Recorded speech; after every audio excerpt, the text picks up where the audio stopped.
Let's speak now to Hasan Unal, who's in Ankara. He is the head of the Department of Political Science and International Relations at Maltepe University in Istanbul. Thanks so much for speaking to us. I'd like to first ask you about what other foreign powers active in Syria are saying, and Russia's foreign minister in particular, Sergei Lavrov, says that U.S. foreign policy could ignite the region. What does he mean exactly, and does it infer any support for Turkey's operation now?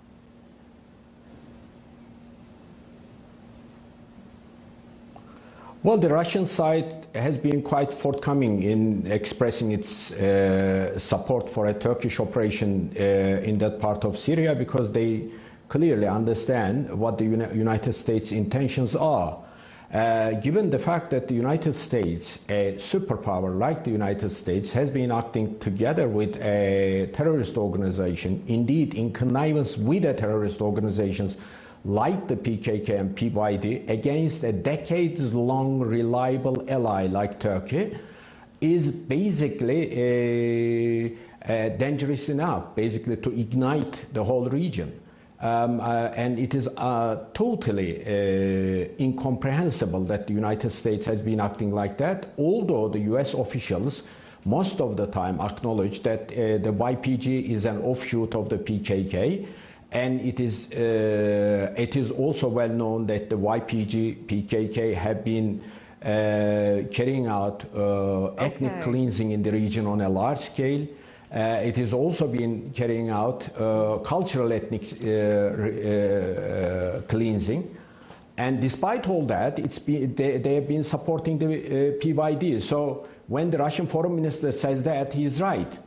Okay, what is confusing, though, is that the YPG has insinuated it is now ready to engage in talks with Bashar al-Assad and Moscow to work together in northern Syria against Turkish interests. How does that square? Well, it is a sign of helplessness, and it is also a sign that they feel deeply sold out by the United States once again. It is not the first time that we are actually watching this film. We watched it quite clearly when the Turkish military moved in Afrin. And at the time, again, you know, they said they would put up a lot of resistance against Turkish military.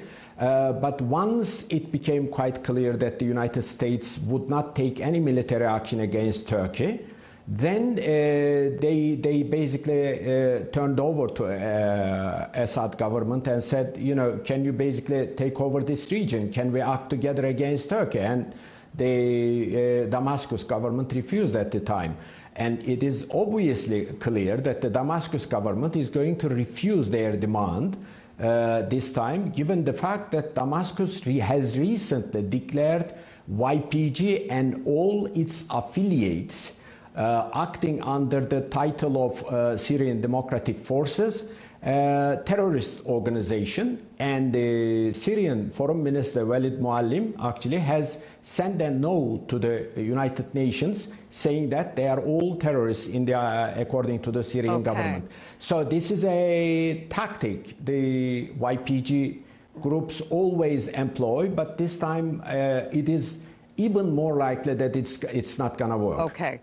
A slightly long question, but I'm going to ask you for a brief answer here, because one of the ultimate goals is to establish that safe zone that Syrian refugees can actually return home to. We're hearing, though, that there are many concerns that refugees will not feel safe going back anytime in the near future, because they don't know what the political dynamics will be and whether there would remain security in the area. It's not too dissimilar to how Rohingya Muslims feel about returning to Myanmar, from what we're hearing. How can refugee safety be guaranteed so that the safe zone can work?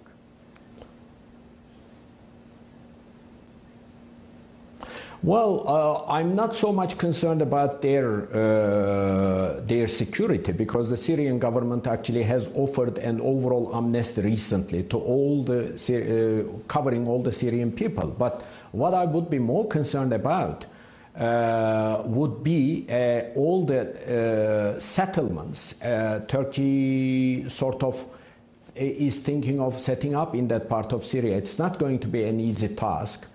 Plus, the major question is going to be whether these people are originally from that part of Syria. If they are not from that part of Syria, how are you going to build homes for that people, for all these people in that part of Syria?